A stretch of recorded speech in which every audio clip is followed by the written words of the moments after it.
There's a popular book that I think is either out or coming out soon. I think it's from Jonathan Haidt, called The Anxious Generation. And in there, I think it seems like he's done a lot of more correlative data, being that anxiety and depression, especially in teenage girls, has gone through the roof since 2010 or 2012.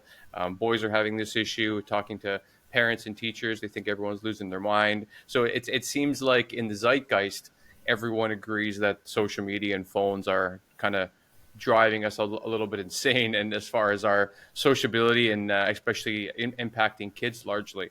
Do you think that books like that or opinions like that are much too soon for people to have answers for that, or what do you think? Kind of off the record, obviously there are no replicatable trials, as you said, but what do you think compared to all those other people that are kind of ringing this alarm bell with such ferocity?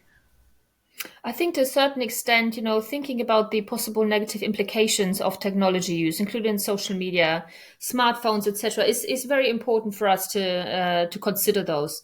Just like it is important to consider other things that children do in their life, children, adolescents who appear to be more susceptible to problematic behaviors in general, and that is because of their development, the psychosocial development, which isn't completed in childhood and adolescence yet.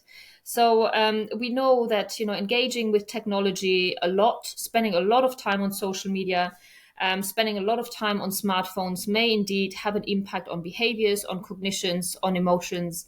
However, when we're thinking really about the addiction element, the research is still very much in its infancy. A lot more work needs to be done. But Right. publishing such books, considering the possible impacts, even if they may be in some ways exaggerated, is an important first step in the right direction, because it opens up the dialogue about those kinds of problems. It allows researchers to come up with new research questions, new ways in which those kinds of problems may be assessed in the future as well.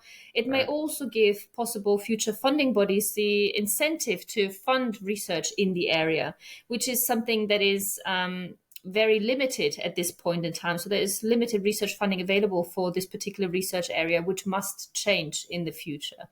Another problem that we find with the research is also that it's very difficult to actually collaborate as researchers. It's very difficult to collaborate with the relevant industries, such as the gaming industry, social media industry, etc., Hmm. because they are very reluctant to share their data, the behavioral data that they are actually gathering from everyday technology use. And without Right. being able to have that kind of those kinds of data, it's difficult for researchers to make the right conclusions about the kind of results that they're anticipating to be had.